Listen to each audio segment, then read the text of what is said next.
Okay,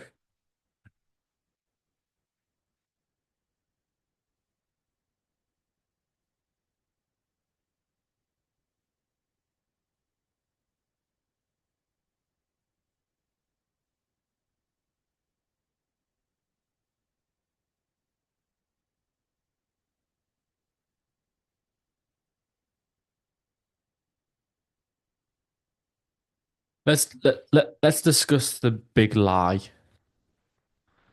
Let's discuss the big lie, right?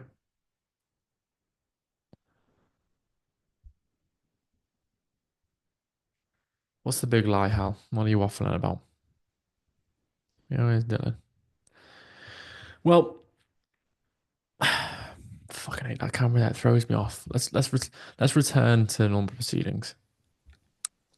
FaceTime HD camera. Yes, that's better. Otherwise, like I'm not looking at anybody. Fuck that off. The big lie is a lie that I tell you guys. What? You'd lie to me? Hal wouldn't lie to me. You fucking would, right? So I tell you guys that you're going to create an ad or a post, all right? Someone's going to see that ad or a post and they're going to DM you, or they're going to go to your landing page and they're going to do it, and then they're going to fill out an opt-in form because, they want your service. So they're going to fill out an opt-in form. And then when they fill out the opt-in form, they're going to book a call with you. And then they're going to close. And like, if you don't know how to do this, you're fucking spastic and useless because the funnel's all laid out for you. Yeah, and it's dead easy to do, and all you have to do is you create your ad, and then obviously someone sees your ad, and because they're aligned with your service, they're gonna, DM you and say I want your service, so they're gonna skip to right at the end of it anyway, or they're gonna go onto your landing page and go, oh, I really like this guy, I'm gonna opt in, give this person my personal fucking details before they've done anything for me.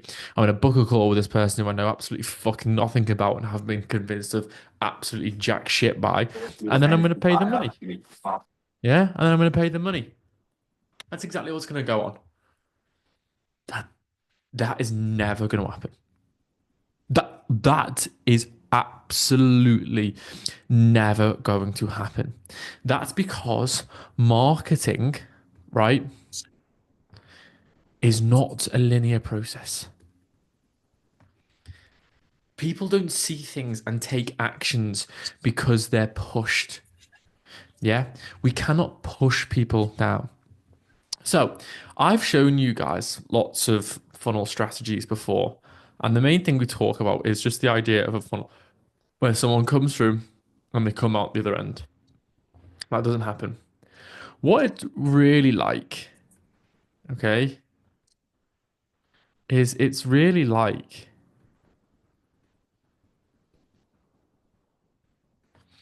a spider's web. Now, it's like a spider's web because people will not be forced through a funnel. People will not move, do anything, or take action if there is no emotional motivation for them to do so. All that people will do is, upon the emotional penny drop and light bulb moment, what they will do is they will recall, act upon, and inquire with the person who is at the forefront of their mind when they are ready to come to the conclusion that they are in a position to need your services. They are not just going to see your ad and go to the landing page and give you loads of details and book a call and pay you. That doesn't happen. They don't get pushed through a funnel through charisma and smile and discounts and charm and testimonies. No, they land here in a net, or they land in your web. You catch them when they are ready. Nothing happens before people are ready. So why am I saying this? Well, Here's what actually happens. They see your first ad and they think, fuck off, get off my feed. Then they see your next ad and they think, fuck off. Then they see an Instagram post of yours and they think, fuck off again. And then they see an ad and they think, no, fuck off again. And then they see a final ad and they go, actually, I'll just watch like 10 seconds of what this guy has to say. All right, it's pretty interesting. Then they see 10 more assets, IG posts slash ads. And then they go, okay, I'll go onto his landing page. Seems pretty cool. Got some testimonials of people who like, watch like look very similar to me and I think this could be quite a cool thing. And what they'll do is they'll realize that they need to give personal details and now you've lost them again. Yeah? Is that Darcel? Yeah? And then you'll realize you've lost them again. So let's take a fitness guy, for example. Here's a guy who needs to get in shape.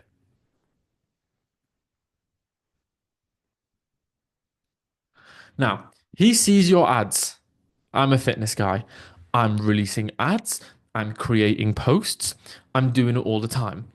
He sees ad one, doesn't care. Sees ad two, doesn't care. Sees IG post, isn't interested. Sees another ad, couldn't care less. And sees a final ad and thinks, I will watch what this guy does on his landing page. I'll go onto his page. I'll scan a little bit further. I'll read through his pin posts. I'll do something. Now I'll opt in. What? This guy wants time from me before he's given me any value. No, I'm gone. I'll disappear again. And now what happens is you lose them at the opt-in page. You lose them at the point where they give you your personal details. And now let's call this guy Jerry. Jerry now has an argument with his wife. And Jerry's wife sees a muscular young man on the television. And Jerry and his wife are sat there like this and they're watching television together. And Jerry suddenly becomes aware that he hasn't picked up a dumbbell in 10 years. His running trainers are from 2007. He's let his diet go. He scans left and right, and there's crisps over there, and there's a Guinness packet over there. And he realizes in this moment of self consciousness and self awareness that the muscular young fella on the television is going to be attracting the attention of my wife. So Jerry goes to bed. And when Jerry lays down and thinks at bed, he goes, I really didn't like the way that that made me feel. Jerry has now entered into a level of sophistication and awareness where he's now receptive to receive change. So Jerry wakes up in the morning and he opens up his phone again. You are so unrelenting with your ads and your posting that you have, through essentially what in investing is called dollar cost averaging, through the time you have spent in the market, you have beaten timing the market to try and find someone at a point where they're ready for you by consistently being there, ready, making great emotionally connecting posts. Yeah. Showing up ruthlessly, having a landing page with great testimonies on there, having all of your assets in place and not stopping showing up. Jerry now opens his phone, sees an ad, and is now emotionally charged enough to fill in the opt-in form, book a call, and pay. You look, marketing is it's live, it's living, it's organic, it's dynamic. You're talking about the emotional relationship that you are having with a prospect. Now, you can, through every bit of gumption you have, will that prospect into a position where they will consider buying. If you push through the funnel, pushy sales and aggressive marketing, you're going to have a low close rate or a high refund rate. So you're going to have a shit business. What needs to happen is prospects need to feel pulled through. And they can only feel pulled through when you allow them to live their life normally. And when you do not focus on creating emotional change of any one individual, but instead focus on creating emotionally charged content, that when people's penny finally drops, that they need the help, you are at the forefront of their mind. Marketing is about occupying as much space in the mind of your prospect as possible. Marketing is not about pushing people through a funnel with witchcraft or wizardry. Marketing is in consistently showing up with frequency and intensity so that the part of the brain of your prospect that is responsible for processing the emotions that you talk about and drive through your content and your marketing. When you own a large percent of that brain, when the penny finally drops, they find themselves in your web and they don't know how they've ended up here. And now they are receptive to be sold. I'm saying this because, look, I talk about funnels and this and this and that. Can someone please tell me, right?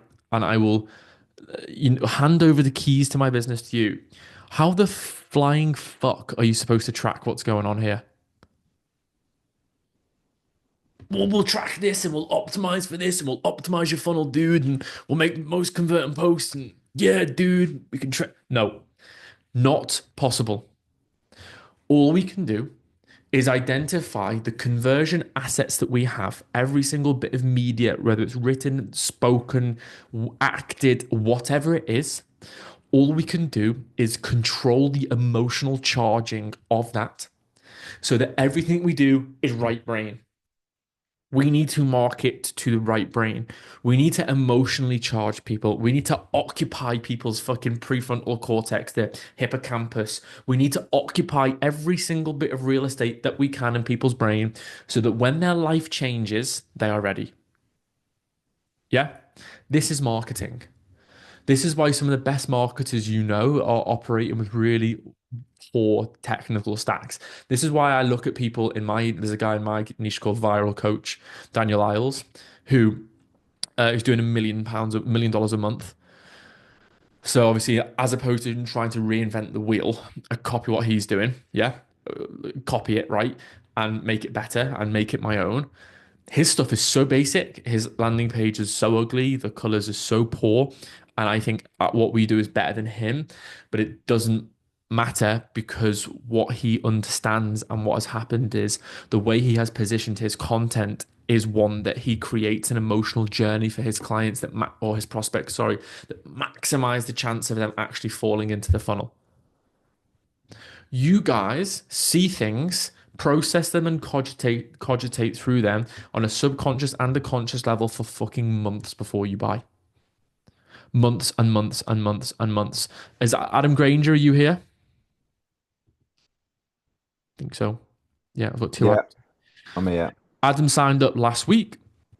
Adam has been following me for a year, Yeah, um, ish. yeah. Has been spoken to by our appointment setter before.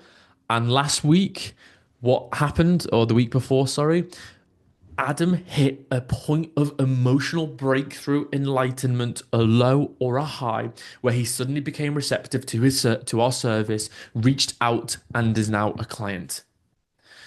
Had we stopped making content upon Adam's registering of those emotions, the people who he chose to go and book appointments with, Charlie Morgan's company and loads of big fucking companies in America, yeah, he wouldn't have chose us because we wouldn't have occupied up enough space in the decision-making part of his brain related to his business.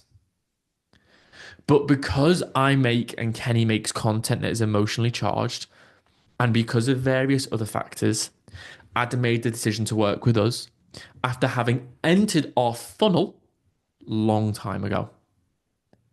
A long, long, long time ago. So we can sit here and I can, walk cut about proudly that I know how to track these things and build and optimize and leverage and funnels and this and that. And I can try and create a gap between my understanding and your understanding. Or what I can do is I can tell the truth, right? Which no one else is going to do.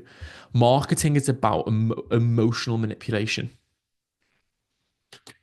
It's complete and utter emotional manipulation. Everybody on this call has been emotionally manipulated. I'm not going to say by me, but through various points in their life. Right, everyone goes to university to do something that they have no real understanding about doing because they're emotionally manipulated by the risk of inaction of not doing it. People make decisions through emotional manipulation, keeping up with the Joneses. Some of the biggest decisions that you make in your life were not made from a rational basis, they're made from an emotional basis. Yeah. Marketing is about understanding that if we can show up ruthlessly, frequently, and really emotionally, and we can gain traffic doing that, that you won't have to build fancy funnels that require tech automations that set up the CRM here with the chat GPT and get it to interact. And no, if as long as you are super present and you know how to communicate, you're going to do really, really, really well. Really well. So I'm going to go through this a little bit more formally. I'm going to read out this to you, and then we're going to go through it. We're going to draw some examples. We're going to continue communicating about it, and I'm going to ask you guys what your opinion on the matter is.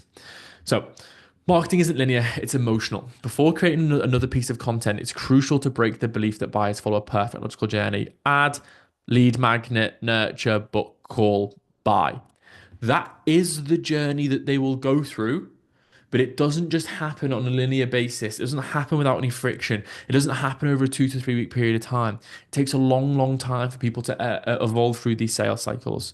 Okay, it's just not how people work. People don't buy because you followed the steps. They buy because something clicked, an emotional shift, and you happen to be there when it happened. Yeah, our job isn't to build a perfect path; it's to build a present that supports unpredictable, real human behavior.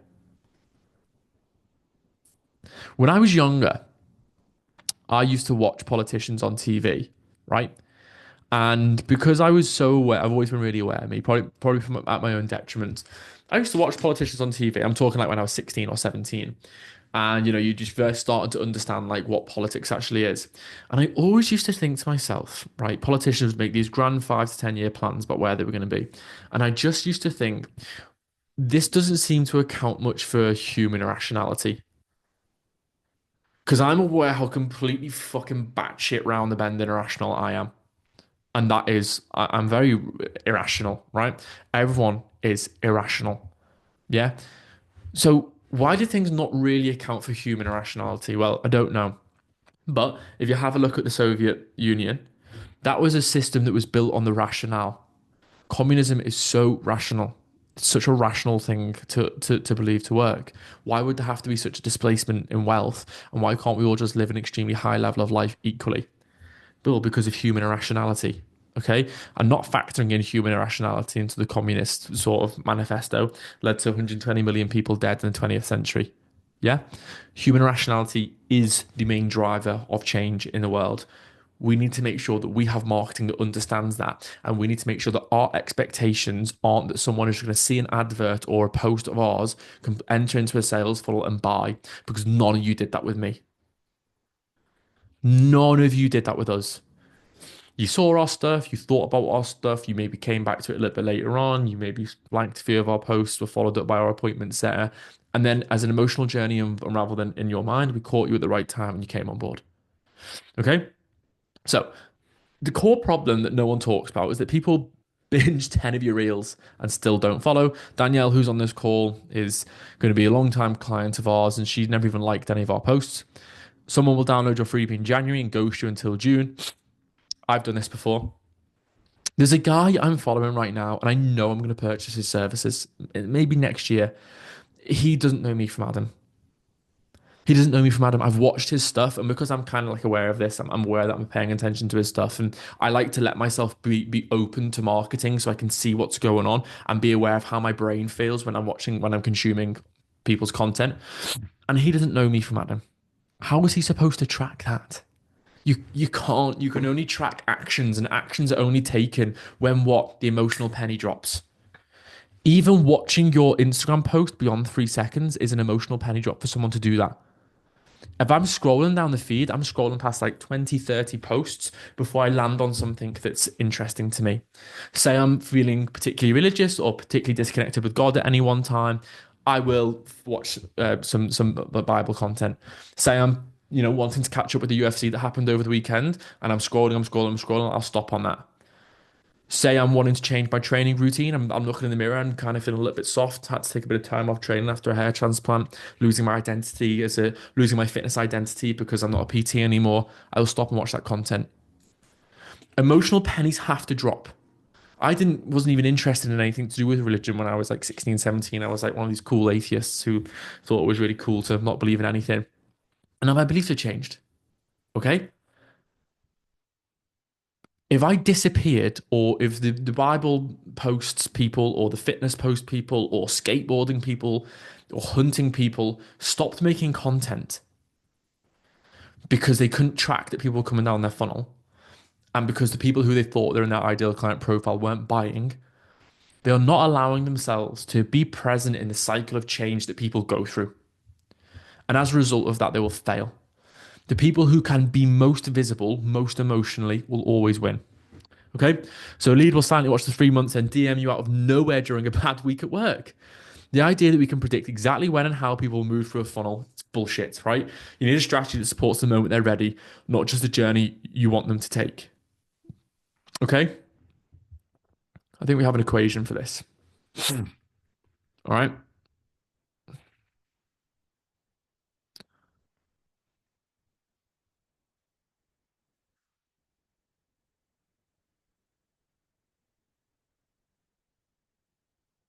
the degree of the emotion experienced times by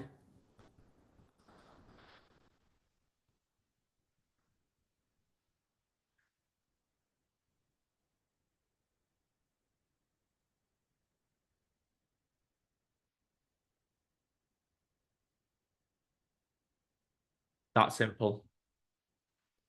The amount of the degree of emotion that your prospects experience when watching your stuff times by the amount of times that they experience that emotion equals how much money you will make. That I promise you is one of the best things I've ever written, right? Degree of emotion experienced times by the amount of times that it was experienced will lead to the amount of money that you make.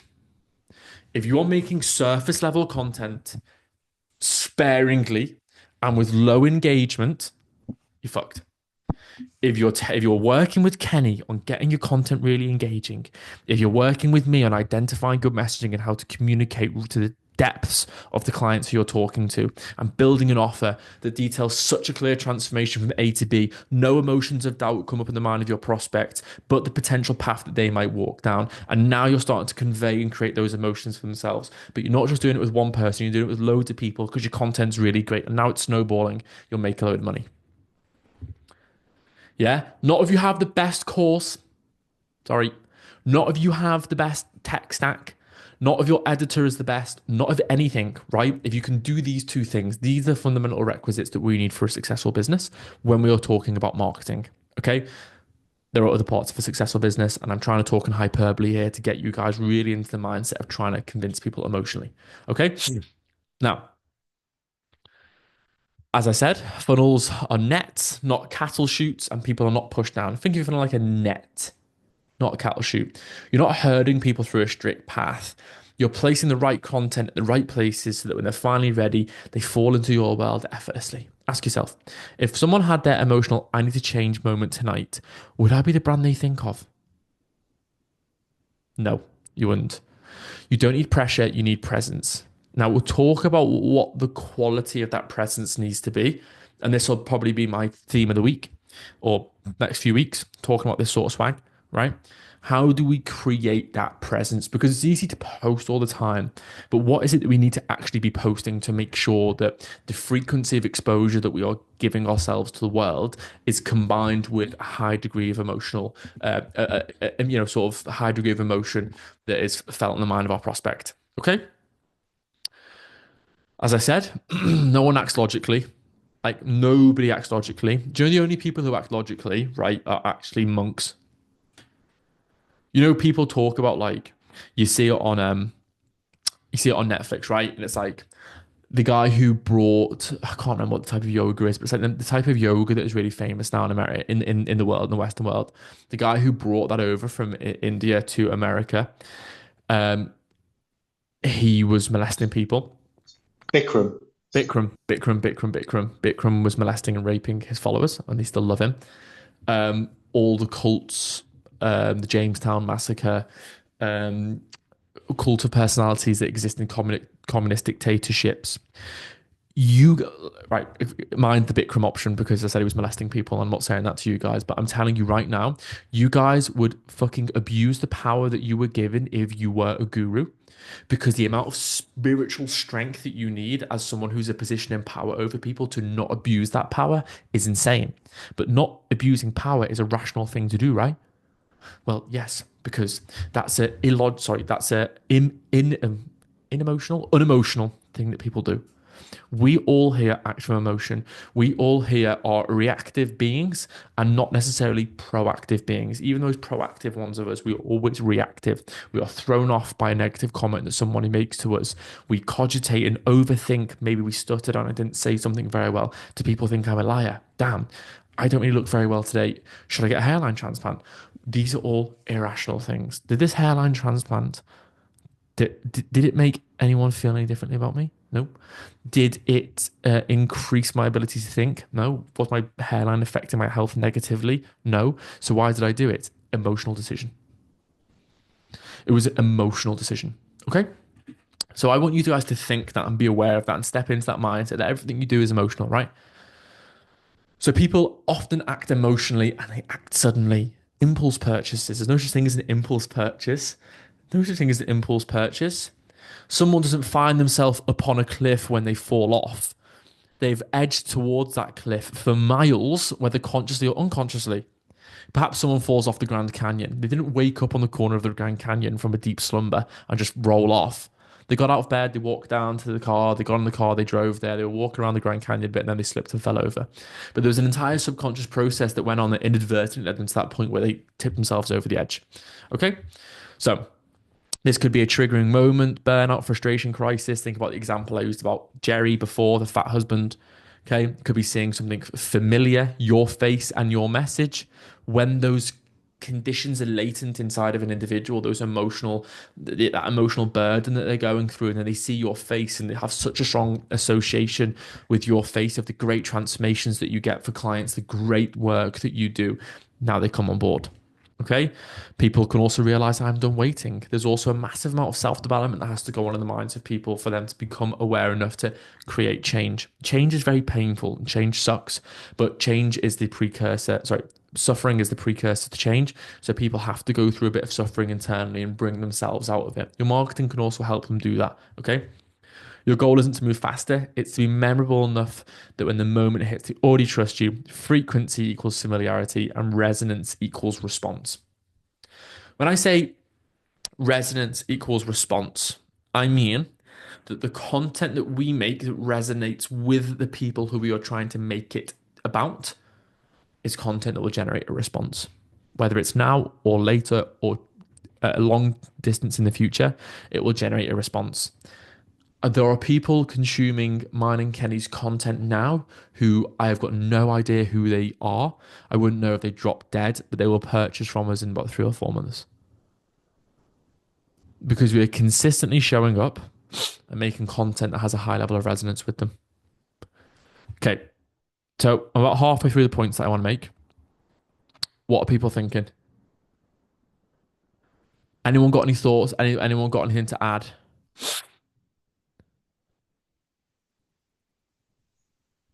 I just think like it's changed my perspective as to I was thinking it's going to be more like oh run an ad, get leads, convert, but it's a lot more of a long process, which is fine. But obviously it's nice consciously knowing that. Yeah, and most mentors are too thick to say to understand this anyway. They don't even know this themselves. They just hit gold with a funnel once that worked, and now they teach people how to do that. And when you say it's not working for you, no refunds, no buybacks. Bye. Yeah. Yeah.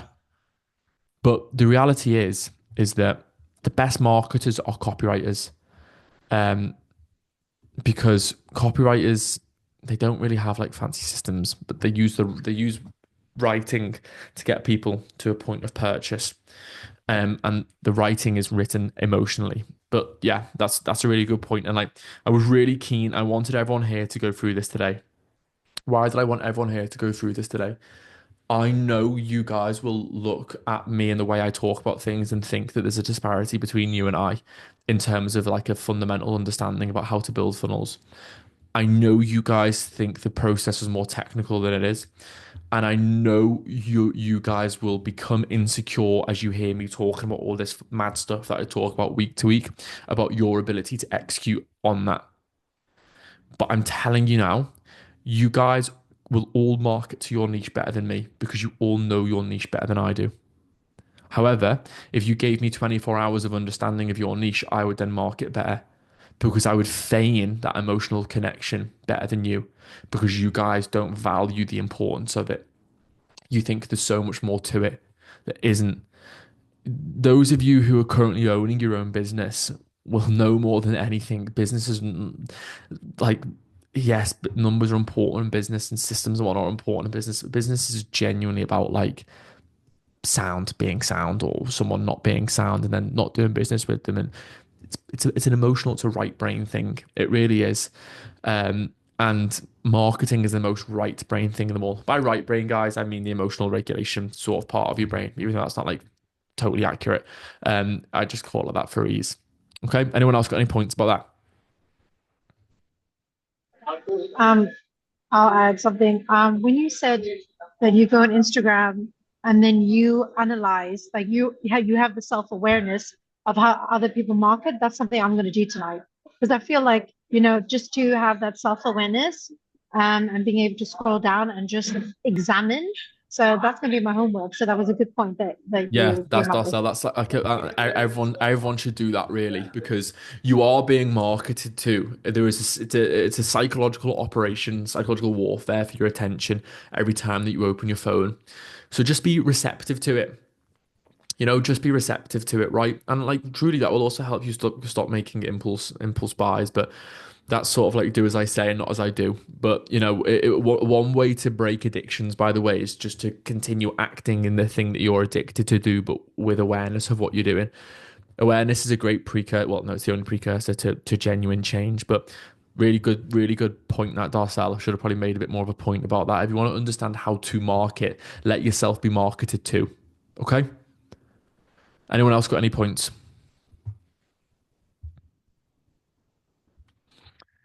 Cool. This used to be my favorite word when I was young. Omnipresent. I liked omniscient actually, and I always used to love the omni words because there was always so many more of them. Right? It probably tapped into my like sick desire for control and power that I've had ever since I opened my eyes and gained consciousness as a toddler. I wanted to control everything around me. So you don't need to convince people. You need to be available. This is where most people fall down. Aaron McLaughlin is going to go through this now. He's just launched his service and he's a real grafter. And he'll be there 11 p.m. at night and he'll be doing the DM setting. He'll be managing the appointment setter that we're sorting out for him. And it'll be like, fucking hell, why won't this fucking man get on a call? I'm doing everything right. The content's right. He's liking the content. What's wrong with him?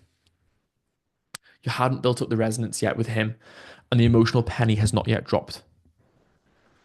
If he will continue to watch your content, he will continue to expose himself to what you occupying, sort of small percentages more and more of the market share of his brain until Aaron, who's a barber, mentor for all intents and purposes for everybody else, until he walks in the shop one day and it's a Friday afternoon on a bank holiday when he should be chocker and he's got absolutely fucking no bookings and he goes, I've got a 2-year-old birthday in 2 weeks and she wants a pink iPad and I'm skint.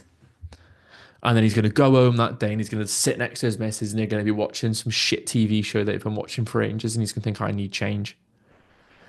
And then what is he going to think about Aaron? You. Okay?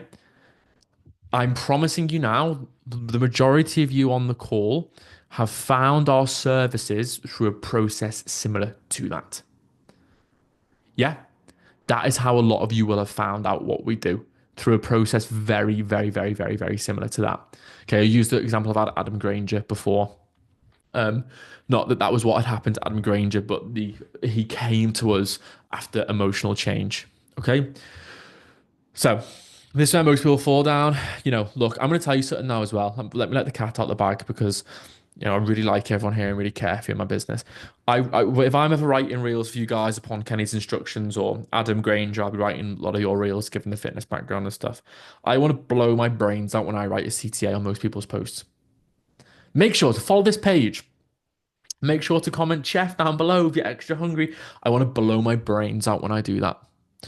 I want to blow my brains out when I do that because I know the percentage changes that is going to make to the psychology of the people watching your content is infinitesimal. If they see your content and they resonate with it, they are not going to have to be told to follow you or told to comment on your page for a keyword, in order to join your services. The one times that a CTA will work is when you're advertising a lead magnet because they're commenting to get access to something and that thing will then change their emotion. Okay. Now, the reality is, for the sake of it, because it's easy to do, CTAs do work. But CTAs drop the idea that you're going to bring someone to a level of awareness and consciousness where they feel ready to purchase your services by telling them to comment Queen on a post. It's not happening. Okay. You have to focus on shifting beliefs. Yeah. That is, me and Kenny are like, we're militant on it. When we are making content, every single one of our clients will analyze stories. We will analyze the market research that we've done. It's the forefront of our decision making. Okay. I might speak to ChatGPT more than any other person in the United Kingdom. I speak to my ChatGPT that much that it started breaking today and speaking to me in Welsh. Okay. I've broken it down through excessive market research. Okay. I've even emailed OpenAI and asked them, and I'm going to have a meeting with them about having like our own workspace social sales plan with them because of the features that we want from it. I break ChatGPT down because I want to know what's going on inside your minds. Okay, I want to know what your life is like because I want to be able to predict the sort of emotional changes that are going to go on. Not so I can track it, but I can make sure that I'm present. There's 2 chats here. Let me just open these chats. Darcel, a call to action. Yes, a CTA is a call to action. Thanks for answering that. Right, so story replies that build connection. That's supposed to be story funnels. Sorry, typo. Story funnels that build connection. Darcel, if it's anyone's first time on this call, they don't know what a story funnel is or a whatever, we will go through these things. Educational carousels, value packed emails, okay? These are things that are going to shift beliefs, all right? And make sure that you are proving your worth to the person that one day is going to buy. So again, sorry, typo. Social proof pieces. Every post is a touch point. You're not forcing decisions. You're creating proximity so that the decision can happen. Okay? All right, so these are some real examples from clients we've worked with. I wanted to wait until someone was people on the call. Adam Granger, he came to us. Danielle, silently watching our Instagram page. Okay, and I won't pick on everybody, but everyone here. Even Brad, actually. Brad was burnt really fucking badly by a mentor before coming to work with us and was attracted to our authenticity. What a fucking fool. What a fucking fool. No, I'm joking. Brad was attracted to our authenticity and realness and because of that was like really happy to come on board working with us as he just dropped something in the chat. Go on, Stu, good man. Yeah. Brad was, burnt by a mentor, and because Brad was burnt by a mentor, he was now receptive to what? Authenticity and genuine personal connection with 2 people who he'd seen as peers. Okay? And that's what Brad found in us. All right. The story behind you guys, and let me contradict myself here because I always call leads and prospects data, which they are. But the story behind you guys coming towards us is not a story of ones and zeros. Yeah, it's a story of emotional development. So let's go over some things. So funnels don't matter. Is that what you're thinking? No, funnels do matter because we need to catch people well. Okay. And a lot of times when we market to people, the marketing is going to be so good that we're going to be marketing to people at a period of time where they're ready to change and they are going to come through your funnel. And at the end of the day, we have to give this person proof that what you are the person who's capable of changing their situation. So for that reason, the VSLs that you're going to create, that you may or may not create, the headline, subheadline, all these things are of the utmost importance because these are the things that are going to pay homage, respect, and justify the emotions that people are feeling. All right. But if your funnel is not emotionally activated, it's just going to collect dust. Just me a thing. How many times I speak to people who don't want to cough up a few grand to work with someone like myself, but will go and spend 5 grand on a website that they'll never direct any traffic to. Just because. Well, here we go. Why do people do that? Well, because the people who are going to go purchasing websites are people who are over the age of 37. And those are people who have not been emotionally present during the shift from website selling to social media selling. So they can resonate with the fact that websites are really important because, well, their dad, the biggest thing he did ever in his life for his business was, pay for a website to be created and this, that, and the other. Yeah. Websites are absolutely just pointless. They're totally pointless. Okay. Also, should I just post constantly? No. You need to post with intention and emotional strategy. You post to build readiness, not just to tick boxes. Okay. Yes, we have to build up the condition where we have to just focus on posting consistently for a while to get over the hurdle of having not posted consistently and to tap into the mindset of somebody who does post consistently. Okay. It's not guesswork. We're redesigning your content or designing your content to meet people where they actually are. All right. Cool. Stop obsessing over flawless funnels. Okay. Your job isn't to chase leads, although we will have to do this. Your job is to stay in front of mind so they choose you when they've had enough. So let's keep building that system. All right.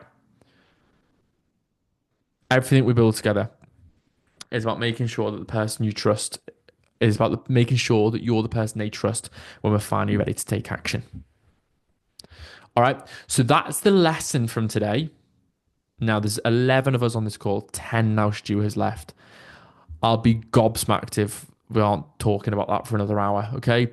Now, I want to make sure that we are talking about this as much as possible because this is something that everyone will relate to and that everyone will have something to say about. So, what are we saying? I love it. Daniel, was that you, Danielle? I couldn't see you. Yeah. Yeah. Why'd you love that? I just love it. Like the pennies dropped with me. It's took me a while, but the pennies actually dropped that this is what happens, I think I was doing it like subconsciously, but now I'm doing it consciously. And yeah, the jigsaw puzzle is like fitting, as you know. So. Yeah, well, you were just essentially doing what you were told by me and Kenny, but now you understand why we were telling you to do what you were doing. Yeah, 100%. Yeah. It's mad. Danielle's done 12K in her first week of launching her mentorship. That's outstanding work. 2 6Ks, just absolutely brilliant work. Now, the reason that, okay, so let's talk about Danielle's case. Okay. Danielle has been making really good content for a while. Danielle did a HMO day. So Danielle's in property. So she basically did a property tour day where she said, look, I'm doing HMOs. If you want to do HMOs too, right? What I'm going to do is I'm going to get a big minibus together and we're going to go through all the HMO projects that we've got going on and I can show you the ins and outs of what it is that we're doing. So Danielle got to get people who were interested in establishing a HMO, and what she got was hours of one-to-one exposure and emotional connection with these people. And then as a result of that, off the back of that, without having to do really any lead gen, these people have been receptive and ready and believing in Danielle as the person to help them further, their own property careers. Okay. This wasn't, sending out loads of DMs and trying to get people onto consultations. This was shifting beliefs and creating connections. Okay. So that's the success that can exist for you. And Danielle didn't have this lesson because I hadn't been through this with anybody yet. Danielle didn't have this lesson in front of her mind. And she wasn't like applying this like subconsciously to the people who she was talking to. She just delivered great value. And that great value was a catalyst for emotional change. Oh, I like that. It was a catalyst for emotional change in her prospects. Yeah. So same applies for everybody else. Who else has got some thoughts? What about you, Stu? Did you send a message to you? Because I can't see it now, mate. In the chat. Me, no. You didn't send a message saying that you've got to get off. Nah. I've got to give my head a wobble here, haven't I? I thought, is there someone else called Stu? When you said it, I thought, I Wow, don't know you what's going on about. you didn't send the message saying you've got to get off. Nah. It was And I was like, I was looking in the chat thinking, who's he talking about here? I've got to pack the Ritalin in me, I'm tweaking off the off Ritalin. Stu, what are you thinking then, mate? Yeah, I just need to post more content. Like, Yeah. is the long and short of it for me, I think, before going into stuff like this. It's good to have it aware of it, but like I've Why got do you need to post more content before going into stuff like this? before utilizing it, I think, 'cause I'm not posting enough. Well, I'm not a content, No, but you're going to utilize this in the post that you do. yeah, This isn't a tool or a framework. This is the attitude that you have when it comes to releasing media online. This is the attitude that you have and the expectations that you have about the not ramifications, about how you're remunerated by your prospect and over what time period.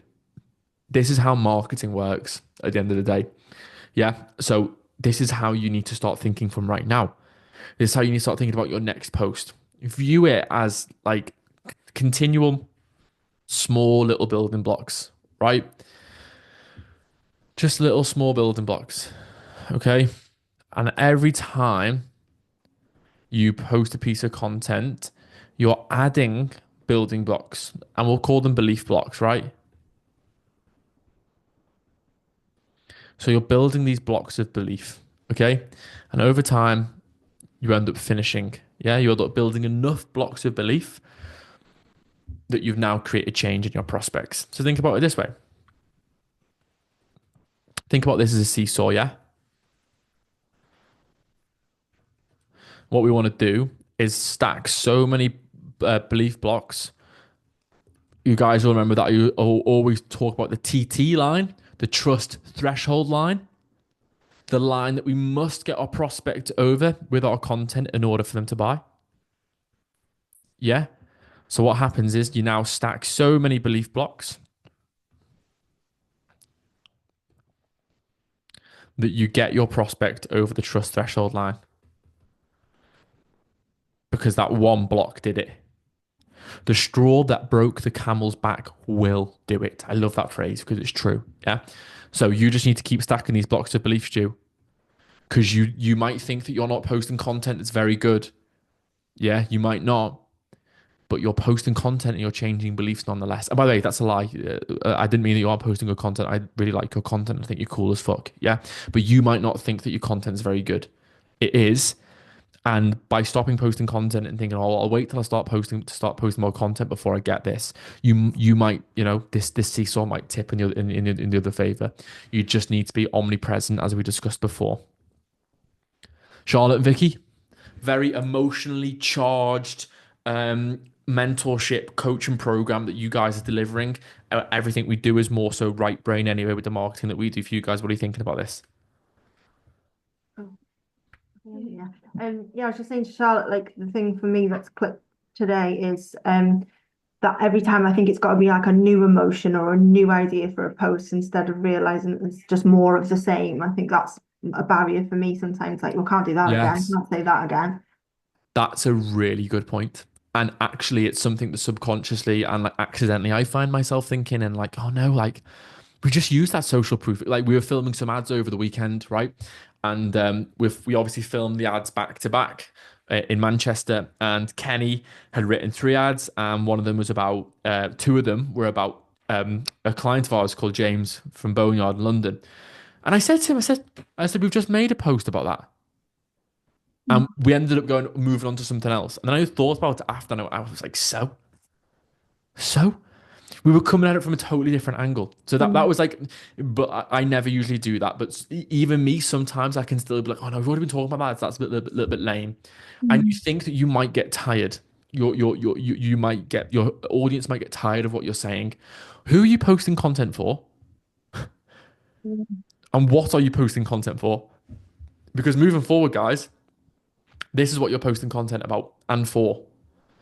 You're posting content in order to enact emotional changes in a very small section of your audience who are going to be primed to buy. Everyone else who views it doesn't matter. Content's such an interesting thing. It's like display yourself to the world and people who haven't asked to see your stuff in a way that is going to like really challenge you, and you're going to have to overcome yourself and learn how to talk on camera. It's a really intense self-development protocol. Like Kenny saying he gets nervous before delivering scripts. I didn't know that. I didn't know that. He said that to you too, didn't he? Kenny was like, I still get nervous. But I didn't know that, you know. But even for someone like Kenny, who's like a master at creating content, he will still get nervous before doing stuff like this. So, you know, it's a self-development process. And I think that what we've discussed today is it can act as a really important anchor for you guys emotionally and psychologically, that when you are going through the marketing process, you remember what it's all about. Because I get really worried that some of you guys lose belief in your ability to do these things because you feel like, you know, there are hurdles that might feel insurmountable for you. You might not feel like you have the technical understanding of how to build a website funnel or run ad campaigns. You might not feel like you know how to film a VSL or edit videos really well. You might not know where to start. But when you remember that those are all supplementary assets to what's really going on, which is the change in beliefs that we're trying to create for our prospects, and those, say, VSLs, landing pages, websites are just, you know, they're just checkpoints along the way that allow people to register intent. You realize that what really matters is understanding who your prospects are, right? It's understanding who they are. That's why I'm always sending you guys, and that's why I'm always like, okay, have you done your market research? Right, well, don't talk to me until you have. You know, have you done that? You need to go and do this. Have you got your ICP document? Have you done your offer brief? Like, we need to know who we're talking to and what we're talking to them about. I'm doing it right now. I've got an executive summary on that's a client information sheet wherever Notion is. I've got an executive summary going on here on Notion. I'll show you. Always, always, always, always, always doing market research. See? About another content, about another client of ours. I'll read through all this and then I will come back to him with that. But yeah, what I'm trying to tell you is that understanding the who is just, it's everything. It's absolutely everything when it comes to marketing effectively. So let's hash that idea out a little bit more. All right. What have you been talking a lot about recently? We've been talking about this A to B transformation. Now, it might seem like such a simple thing, the A to B transformation of your prospect or your client, but it's not. It's not, because let's break down A. What are some things, right, guys? So, in order to make this A to B transformation something, it's just at the moment that's just letters on the screens to me. Let's try and make this real. Okay, so first we have to know who this person is here. Who? How do they feel? Why? Why do they not like that? And if you're thinking, well, why couldn't it be why do they like that? Well, who is going to go through a transformation from somewhere to somewhere if they already like something? Remember, value is created when, I think I do this every week. Value is created when pain is alleviated. So in order to create value, which is the A to B transformation, we have to alleviate pain. Darcel, this is going to be everything for what we do with you. It's going to be the alleviation of pain, and preemptively, and perhaps like after the fact too, the alleviation of pain. So this actually will be quite interesting to do this with you. But we need to know everything about this position here. And in order to know where they want to get to, it means that we have to know even more about who they are. Who they are, who they want to be. How do they feel? How do they want to feel? Why do they not like that? Why will they like being here? These are the things that we need to go through. And then once we do that, well, now what do we need to know? Well, what's going to stop them potentially crossing that river? Objections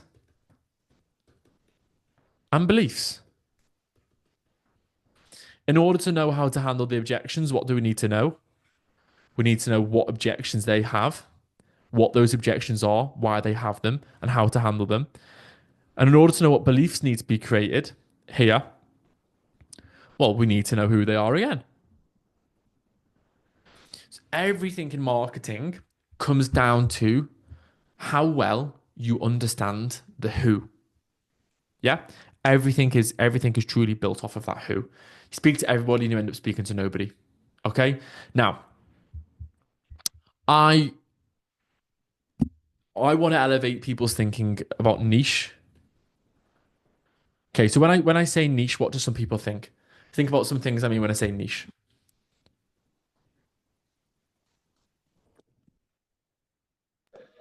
Like, just give any random example. Yeah, so like Okay, I'll tell you yeah. the for example, the Dubai chocolate. The craze, everybody wants this specific chocolate that no one else has made. Will I say that's a niche or not really? Is this Dubai? Did you say Yes. Dubai chocolate? Yeah, Darcel lives Yeah. in Dubai. Darcel lives in Dubai, by the way, so that's why. So yeah, so the niche, The okay. fixed chocolate. So everyone's obsessed with it, but it's only people that make it. People try to make their own copies, but it's just not like that. So I don't know if that was That's a good interesting what you example. said. What I'm going to put down there is want. Okay, what you've just described there is a want that people have for some things. So Darcel's jumped a few stages there. So we're going to backtrack a little bit. What most people think about in the niche is to go, the age of somebody, the gender, income, Job. yeah, shit. That's all shit stuff. That's not a niche. You just identified like things about people, right? A certain pain. That's what we want. We want to know pain, suffering. Okay, I want to know. I want to know what they wish that they would have done differently. Regret.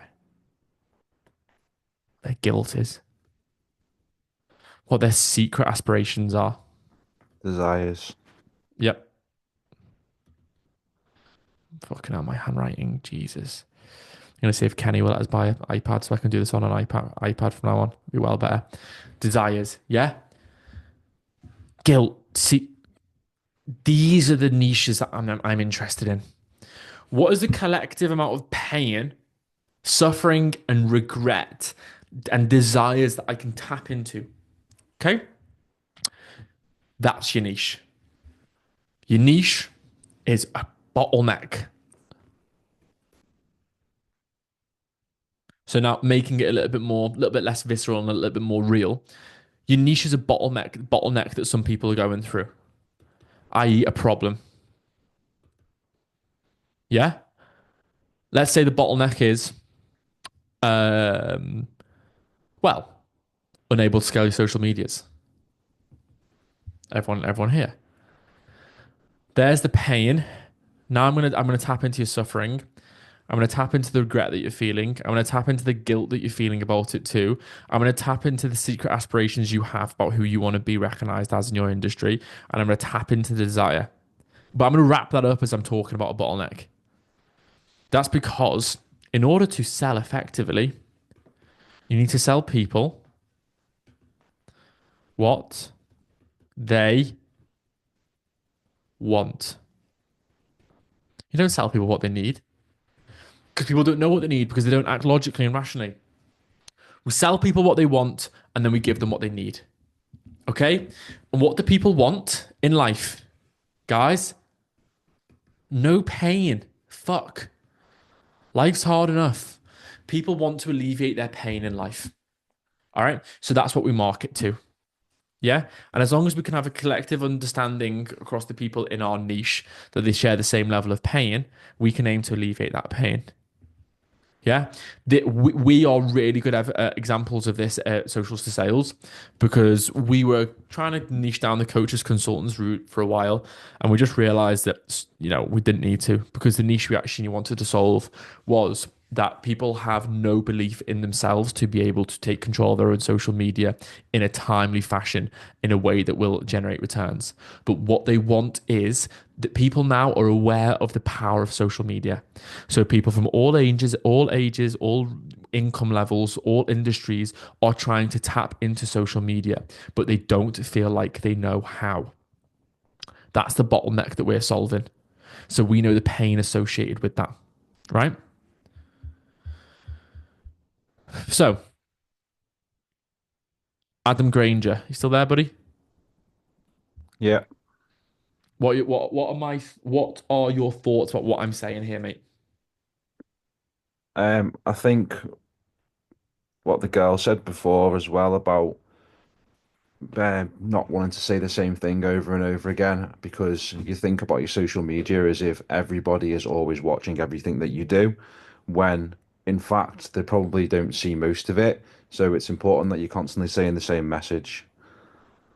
Mate, Alex Hormozy, most people know who Alex Hormozy is, don't they? Alex Hormozy had the best one, right? And what you actually need is genuinely, I can't remember the exact quote, man, but people need to be reminded. Convinced. They need to be, look, what it is, right, is people just need to be reminded. A, they need to be reminded of the prevalence of their problem, and B, they need to be reminded of you as the person who can solve that problem for them. If you're trying to think of an elaborate new problem to solve every single day for your clients, what you're going to miss is actually selling people what they want. Okay. And what people want is to alleviate pain. And people will have a really dominant amount of pain in their life. And what have we spoke about today? That we don't want to create a funnel. We want to create a net to catch people when the emotional light bulb moment goes off and they are ready and receptive for change. And to occupy as much of the brain of our prospects as we can, we need to be speaking about the thing that is going to resonate with them the most. Remember what I said about resonance? Yeah. Resonance is how you get received. If we want to be received by our prospects, we need to create a strong level of resonance. We create a strong level of resonance by frequently exposing ourselves to them. And we frequently expose them to what? The right emotions. We need to expose them to the emotions that they feel about the guilt, regret, shame, pain, and suffering associated with their problem. We need to show people consistently that we can solve that problem. We need to show people consistently people who look just like them, who we've solved that problem for. Why do we need to go creating new problems to solve for clients? We don't. What you want to do is talk better and better and in more detail all the time about those problems that you are going to solve. Okay, so Adam, how do you think you can make changes? Just today, just like a few ideas that you might have about how you can go, changing your content approach to be more apt for this. I think the problem that I've had is literally trying to come up with lots of different problems, frustrations, desires, and not being consistent enough with the message I'm getting across. And then I Yeah. have been thinking about the funnel side as well, whereas it should be that I am just constantly reminding people of how I can help them and what I can do to help them. And then the funnel's there to make it easy for them to buy. Nice. I really like the way you said that. That was really good. The funnel is just there when the penny's dropped. Yeah.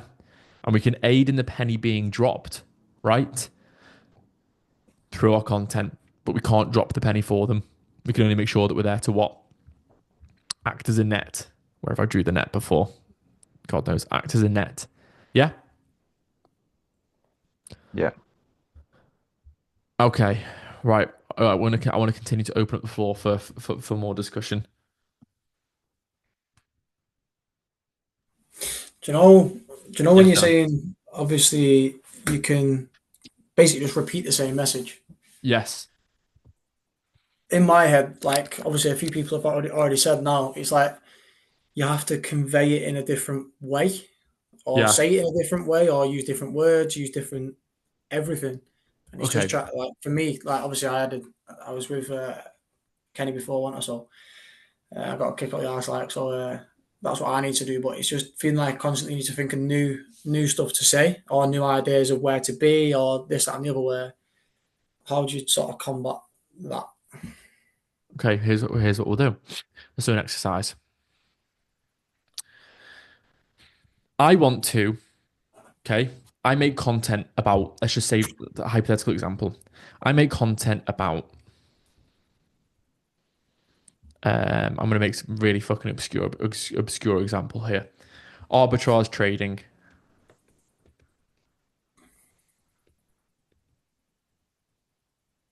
Now, put a gun to my head and ask for a decent definition of this. I couldn't tell you. Yeah. But arbitrage trading, I think it's basically like leveraged trading. It's trading without the risk. Okay. Where, you have like stop losses either side and you trade with very minimal risk. Okay. Let's break it down. Trade with minimal risk. I want to relay this message all the time for my content. Okay. Let's take risk. Now let's create 4 pieces of content about risk.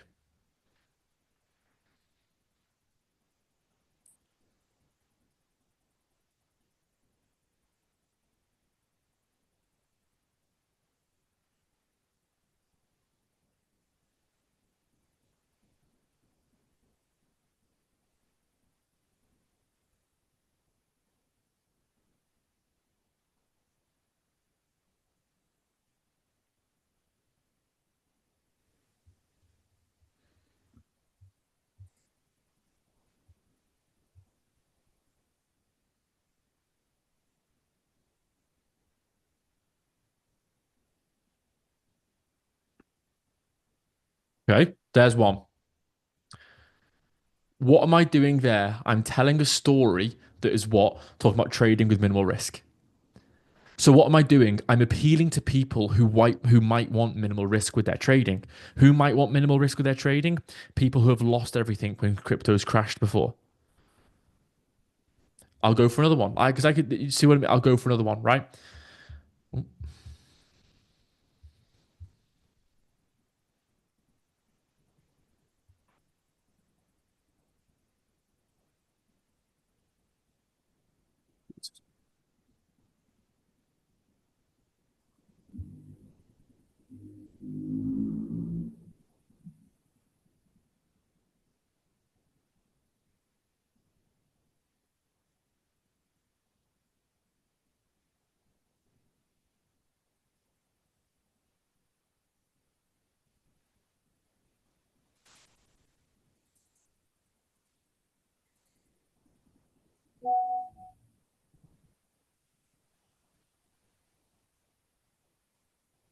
What am I doing? I'm talking about trading with minimal risk. And what's the point that I'm getting at here? People who want to get into crypto forex, but they can't because they have people who are dependent on them. So what I'm doing, Dylan, is I'm breaking down each constituent part. I'm breaking down each constituent part of what I offer and the problem that I solve.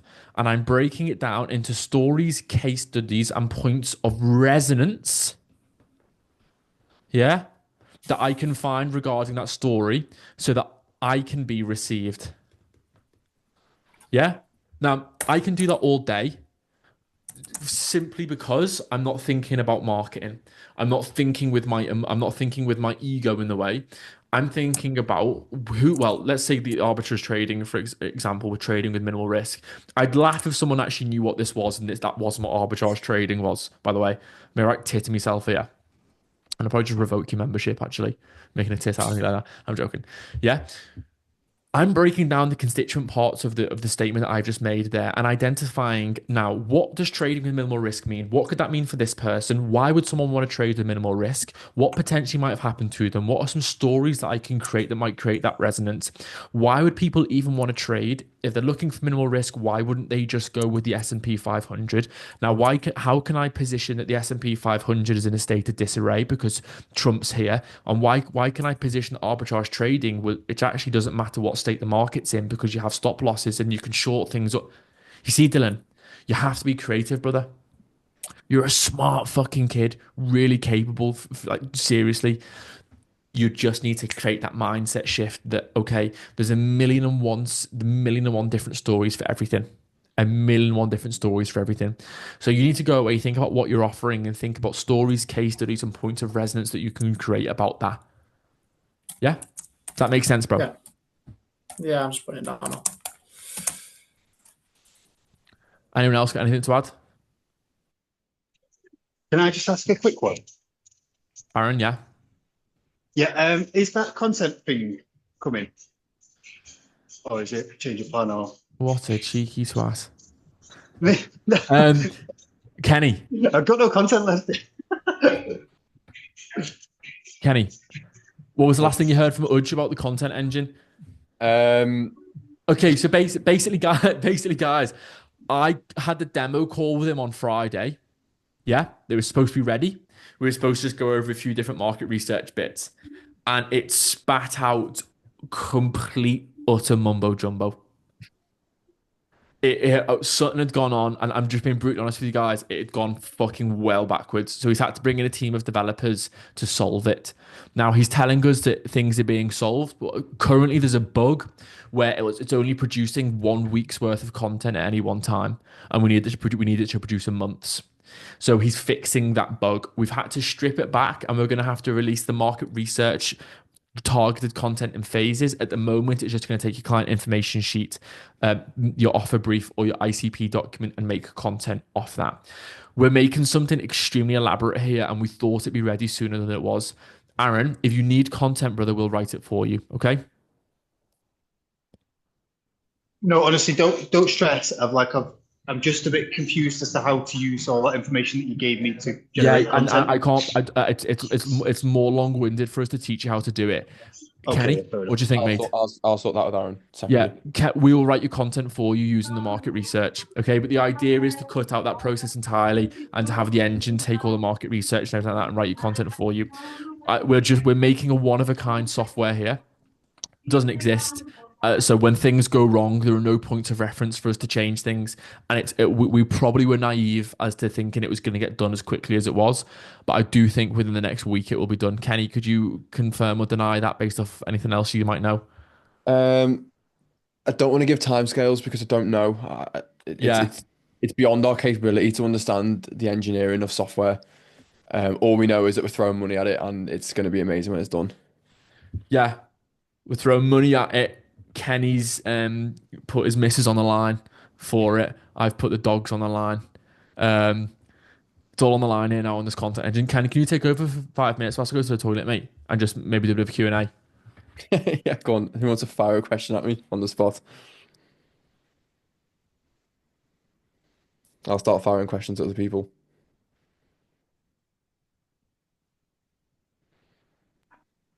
Did you like that A-roll set up in the shop for that announcement video? Was that in the shop? Yeah, you told me to do it in the shop. So because obviously it was the announcement for the mentorship, right? So I wanted it to be a bit more barber based. So I sat in the shop and did it. Yeah, 1 second. Yeah, you did, didn't you? Really nice, mate. Question. Is there an angle where you can have more depth behind you? Yeah, so if you look at me now, right, I did it from the end chair. I could do it from the middle chair. And you can see the other barber chair behind them. So it's more obvious than the barber chair.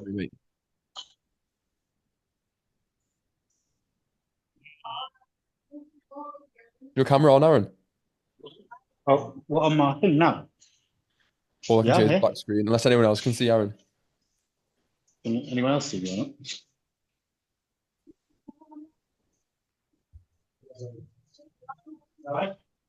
No, I can't see you, bro. Oh, okay, first. I'm just quite hearing it. Yeah. Oh, there you go. There you go. Yeah, I just think it would be nice to have like a couple of the chairs behind you. Okay, yeah, more perspective. Yeah, cool. That's fine. Yeah. And then I also personal preference maybe, but I'm not amazingly keen on those sorts of captions.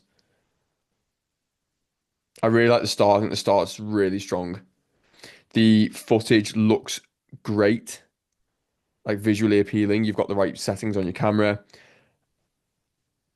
And I am splitting hairs here because it does look fantastic on the type of caption, but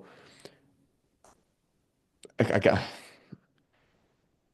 I'll be honest, I just felt like I was missing some kind of edge with it. And I felt like those captions, especially with the purple ambient light, I felt like they just went. I felt like those other captions Yeah. just weren't really giving it that pop. No, You know what I mean? I can see the vision. My only thoughts are that you are a high ticket barber, That doesn't and give off high ticket vibes. yeah, exactly that. Really? Okay, fair enough. I regret that. I just But felt I am with the I'm ambient almost lighting, hesitant to say that because I don't know if it's a personal preference or what, and it'd be interesting like to a see what everybody personal else bias thinks. getting on. Yeah, just because I felt with the purple lighting, the purple captions kind of went.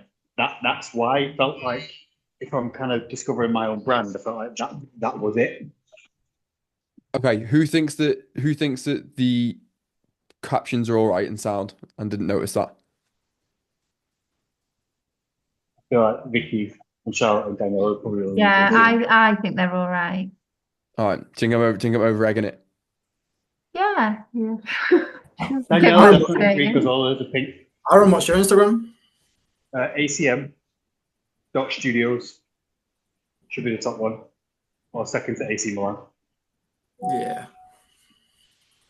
So it's the second to last video that I posted. What do you think, Danielle? Sorry. I like it. All right, I'll shut up then. Yeah, Kenny. Back over to you, big man. Well, I thought actually, before people get exhausted, what I'm talking about, I really want to answer people's questions on specifically what I spoke about, if they have them, but perhaps a bit of content review. Kenny? Yeah, what have you gone over? Just so I'm in the know.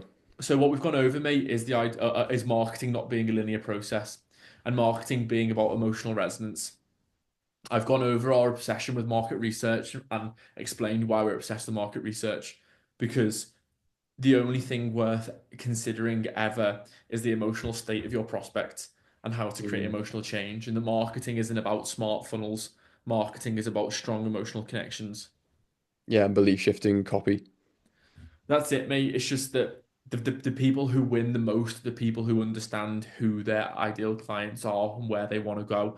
And, you know, we spoke about the frequency that you show up times the equation is that the strength of the emotional connection and the amount of posts equals the amount of money that you'll make. Yeah, 100%. I often talk to myself when I'm driving, and that's exactly what I was talking to myself about. I was thinking, those who do the most of the right thing win. Yeah. And content's no different. Vicky and Charlotte, question on the first, next, then. Do you want to go through that? Yes, please. Can you just say it like you said it the other day? That would be great. For your offer. Yeah, I can't remember how we said it, Ken. you said it really well. We kind of remembered, didn't you? All right, Yeah. I think the first one was first, we establish where you are and what the blockages in your mindset are. Yeah. Something like that, wasn't it? Yeah, Or where you are and where you want to be. yeah, Then, that was it. then we establish the blockages in your mindset that are stopping you from getting to the next phase. Or then we unblock the blockages, in a much better way than that. But Yeah, that was the general theme of it, wasn't it? We basically fix the problem, and then the final thing is that we give you sustainable methods to continue to grow. yeah. It's like we leave you with that was like Mhm. the strong bit of it. That Yeah. So like something that we do is it's not part of our first, next, then, but it's just a virtue of our program is that we give people independence with their social media. yeah, Obviously most of you end up staying anyway and don't Yeah. want independence, but other people do and they just go. and that makes you feel like there's a limit to what you're going to spend with someone, which is good, and then you forget about that after. Yeah, I think what the point of the first next then is that details don't matter. It's just simply mapping out the A to B transformation in Yeah, a and way we've which they got can a habit understand. of like overcomplicate and over explaining the how, isn't it? So it was massively to not about the how, it's like what you'll get. Do you know when you start thinking in this way, when you start to zoom out on things and like you use assets like TSCVA, Mhm. right? And you start to think of tactics differently to strategies, it's a really effective way of doing business. When you get bogged down in detail, you have paralysis for overanalysis Yeah, and it Yeah. becomes confusing. I don't like an offer can't be confusing or it's not scalable. yeah, Yeah. Does that make definitely. sense? Yeah. Yeah. Kenny, what does TSCVA stand for? I know you said it in the past, can't remember though. Traffic, sales, conversion, value, and ascension package. Upsell. Yeah, the A is not relevant for most people here at the moment. Just TSCV, whatever it is, TCSV. Doesn't I always get it wrong? So we've been doing I did an exercise today with Adam and Carl. I don't know if they're here. No. And no, not here. And we told them to map out their business using TSCVA. Each constituent part, forget who does what, whose responsibility is to do each task. Just simply, how do we get traffic? What does our sales funnel look like? What is our method of conversion? And how do we give value? How do we deliver the product? And you break it down into each constituent part. First of all, like Vicky and Charlotte especially, you guys should be doing that and establishing roles and responsibilities between you. Hal and I didn't do this for a long time and it held us back a lot. Mm. Now we have roles and responsibilities outlined. We know whose responsibility is what. Things get done with more efficiency. And you can put each of the skill sets to the place that they're most effective. All right. So, girls, that'd be a fantastic way of you to, it's a great high ROI task for you two to do on Limitless Women. All right, let's open this business up and see, first of all, what the tasks are and what it actually looks like. Before you even establish roles and responsibilities, you'll be able to notice holes. Okay, well, our method of sales, our sales conversions are shit. We only have one. Okay, could we have two? Or should we continue to scale this one?